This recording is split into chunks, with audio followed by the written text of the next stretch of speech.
Lor Gubuk sudah mengundang beberapa kolega-kolega kami dari komunitas grup motor ya, ada GRKI, GVC, RE King dan lain-lain. Dan alhamdulillah pada sore hari ini kita bisa berkumpul di sini dalam rangka kajian agama di Trotoar Gubuk. Dan untuk edisi sore hari ini, hari Sabtu tanggal 8 April 2023, kita kedatangan tamu sekaligus narasumber, yaitu beliau Gus Sahal saking telatah Peranten. Alhamdulillah sakit rawuh.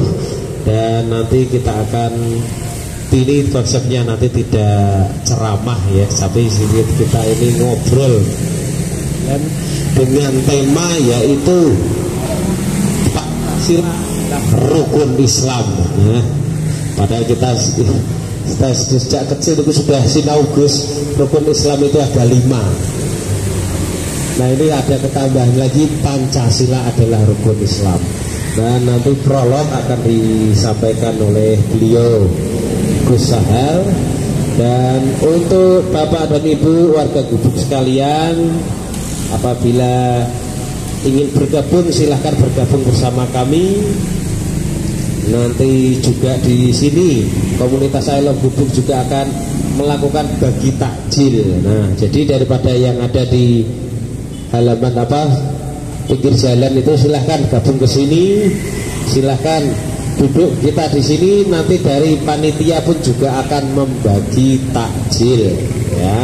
Ada kurang lebih 500 takjil yang siap dibagikan oleh panitia penyelenggara Katro ini. Jadi untuk acara ini yaitu bernama Katro ya. Katro itu bukan desa, yaitu kajian agama di Trotoar Gubuk. Dan langsung saja menyingkat waktu saya sepenuhnya kita untuk prolog kajian pada sore hari ini kita mohonkan kepada beliau Gus Sahal. Kepada beliau waktu dan tempat dipersilahkan, monggo Gus.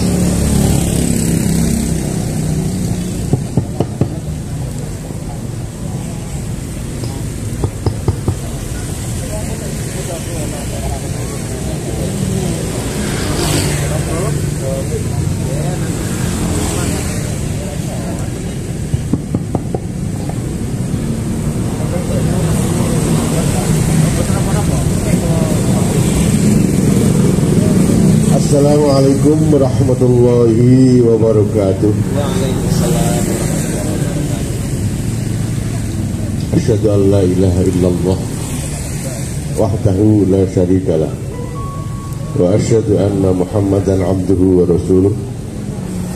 Allahumma shalli ala sayyidina Muhammad wa ala ali sayyidina Muhammad.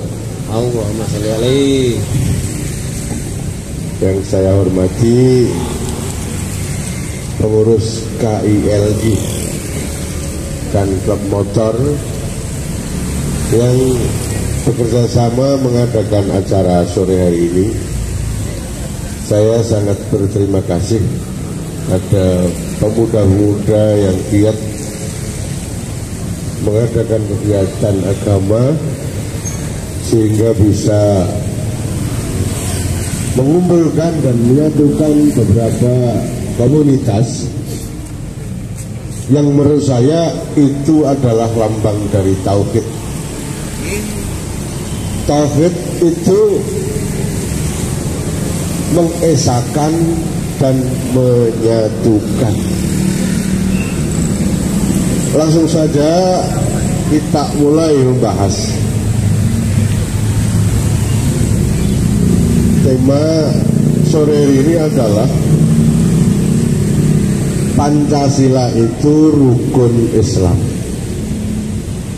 Pancasila secara jumlah dan rukun Islam secara jumlah sama-sama 5. Nomor 1 syahadat dan ketuhanan yang Maha Esa. Itu jelas, tanpa dijelaskan pun saya kira semuanya orang sudah jelas bahwa syahadat itu tentang ketuhanan yang Maha Esa. menjelaskan tentang ketuhanan yang Maha Esa itu apa, syahadat itu apa. Tauhid kita lihat saja. Tauhid itu artinya mengesakan dan menyatukan. Artinya ke atasnya kita harus benar-benar bisa menganggap bahwa hanya Allah yang hebat, hanya Allah yang berhak kita sembah, dan hanya Allah yang berhak kita mintai tolong. Aplikasi dari iyyaka na'budu wa iyyaka nasta'in. Kalau ke bawahnya itu adalah menyatukan. Artinya ciri-ciri orang bertauhid itu justru orang yang bisa menyatukan dan bersatu dengan lingkungannya.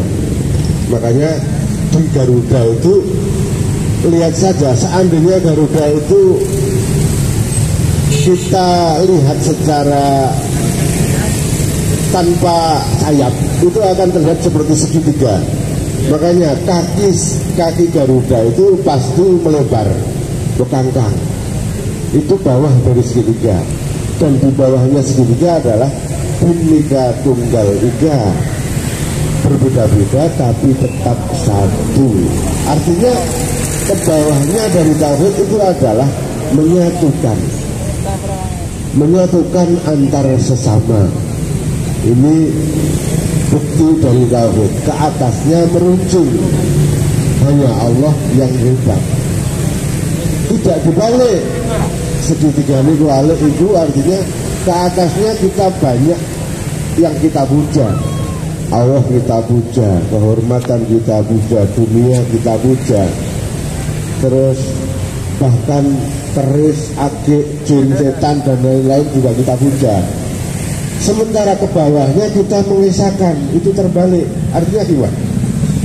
Artinya di antara kita bergaul dengan sesama itu kita merasa diri paling hebat, yang lain gak hebat.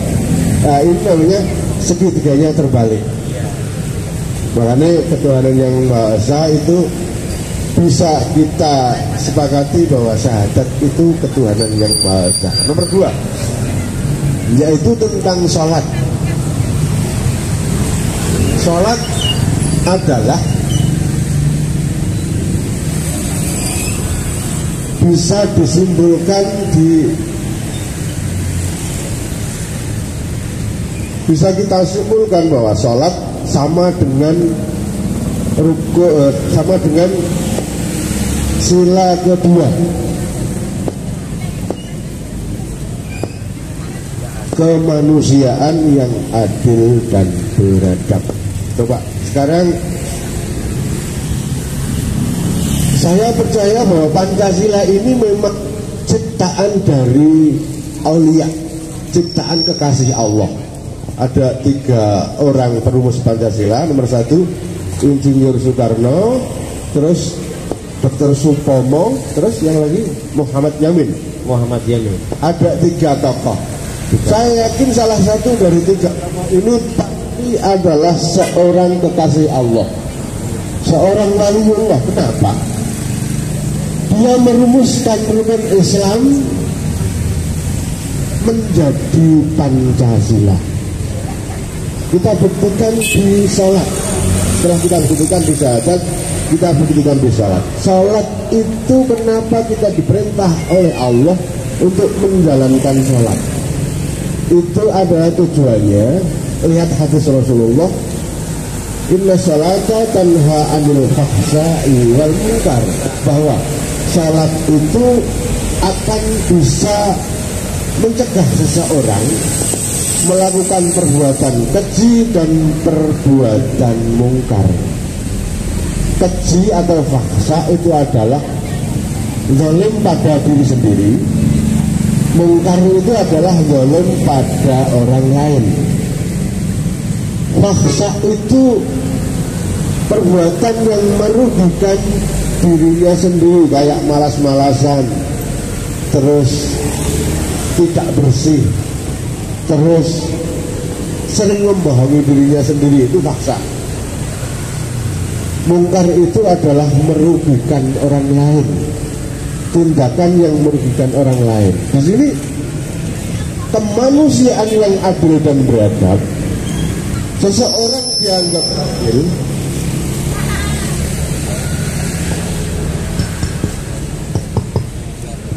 halo, tes 1 halo, tes 1 2 3. Kemanusiaan yang adil dan beradab, seseorang dianggap adil ketika seseorang itu bisa menempatkan segala sesuatu pada tempatnya. Adil kaidah secara umum adalah menempatkan segala sesuatu pada tempat yang semestinya. Artinya begini, ketika kita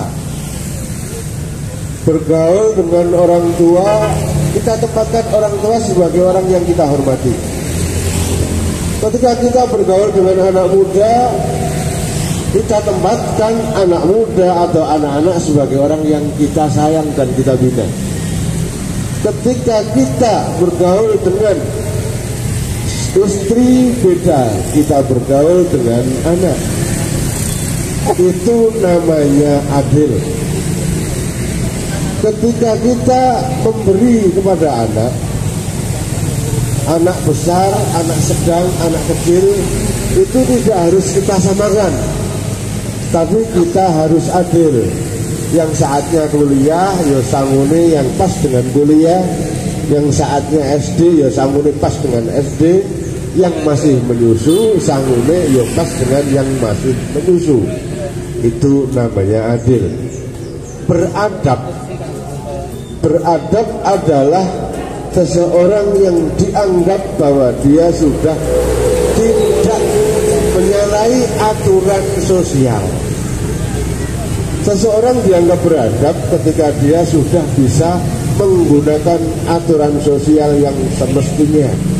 Artinya, tujuan sholat adalah menjadikan seseorang tidak faksa dan tidak mungkar.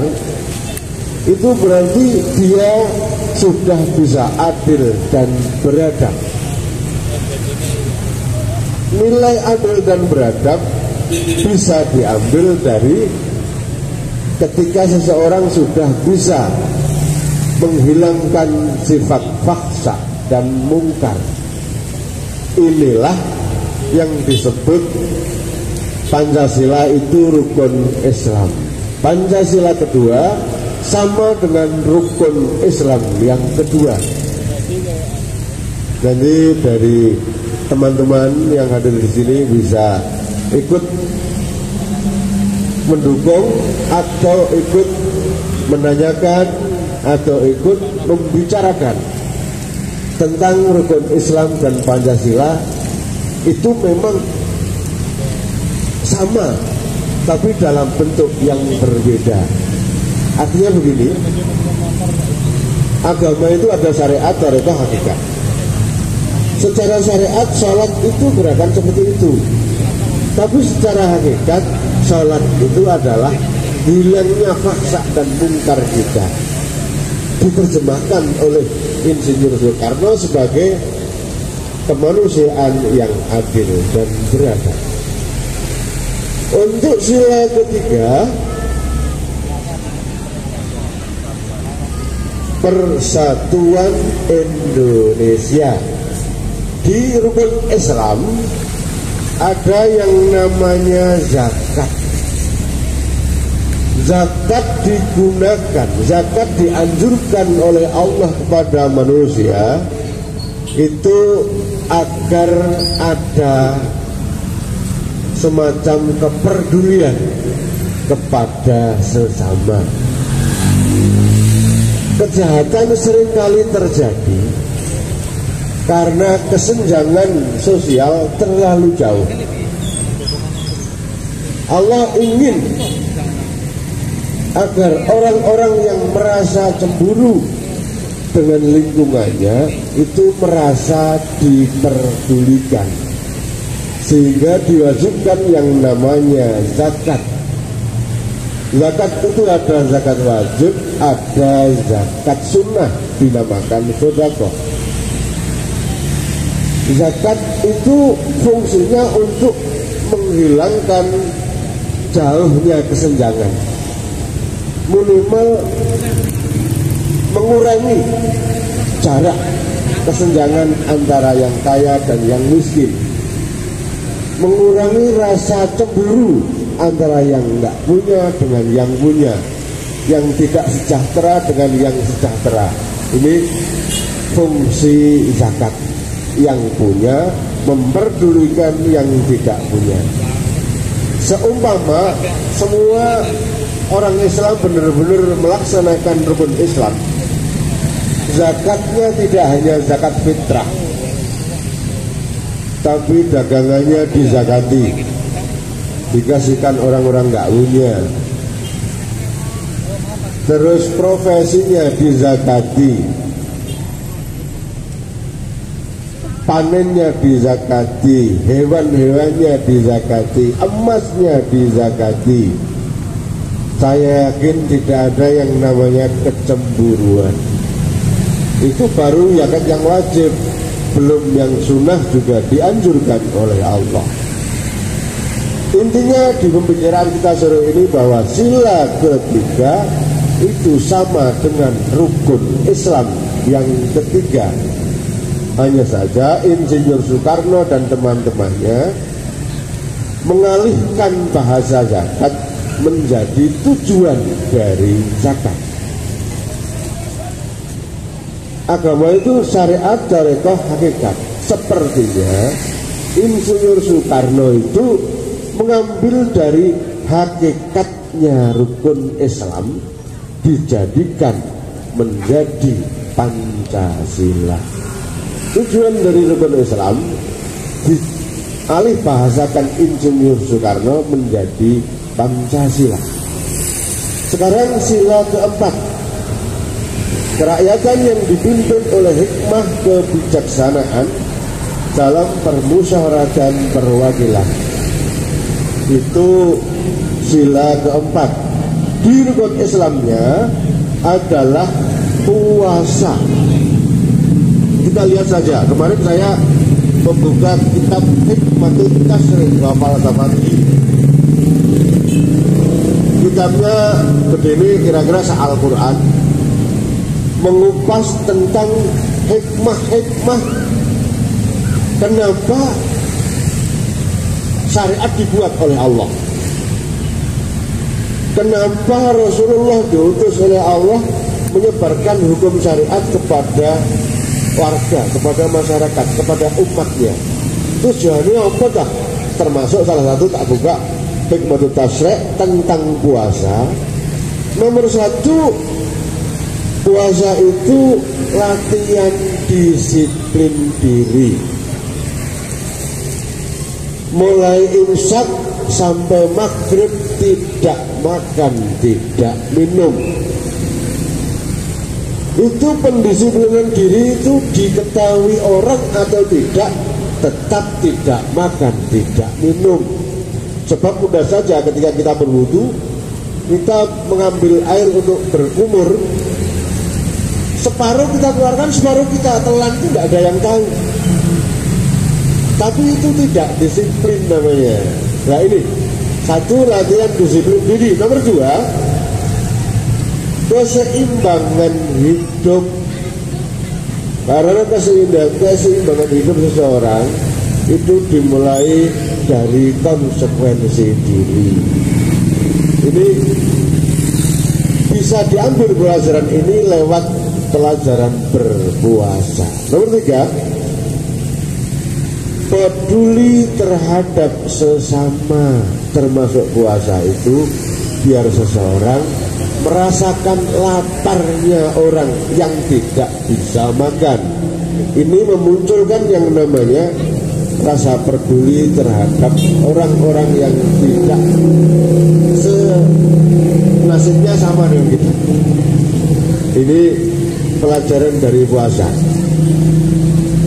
Nomor 8, nomor 7, menghindari dosa-dosa. Kita lihat bahwa puasa itu tidak hanya menahan makan, minum, dan nafsu kelamin, tapi puasa itu ada 3 tingkatan. Satu, puasa secara umum, puasa secara khusus, puasa secara istimewa. Secara umum kita sudah tahu, secara khusus kita sebaiknya tahu, yaitu menjaga selain makan, minum, dan nafsu kelamin, juga menjaga mata dari dosa, telinga dari dosa, bicara dari dosa, tangan dari dosa. Jadi puasa orang khusus. Kalau puasa orang istimewa, menjaga hati dari selain Allah. Ini sudah puasa para tingkat kekasih Allah.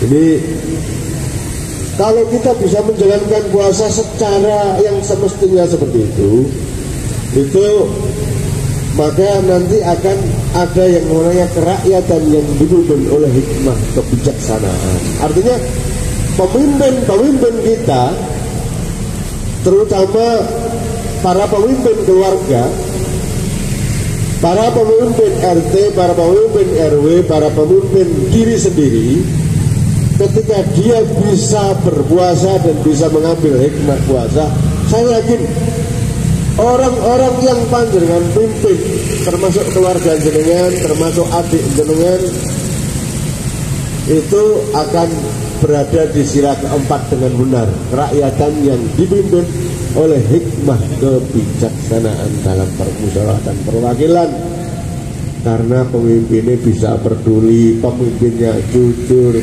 pemimpinnya disiplin, pemimpinnya konsekuen. Ini pemimpin yang bisa berpuasa.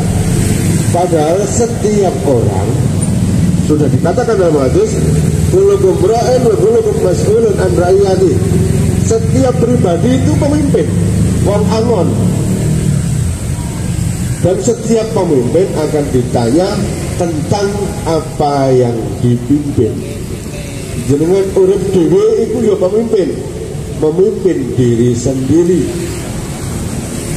Ketika pemimpin masih berkhianat, contohnya menawa sehana pemimpin sing korupsi, sing gak adil, sing gak iso jujur karo rakyate, sing sok mangan gaji buta, itu pemimpin sing rugi poso, pemimpin sing sok seneng rekayasa. Iki kok bisa poso iki pemimpin iki. Kon poso dalail lah ya iki model ini.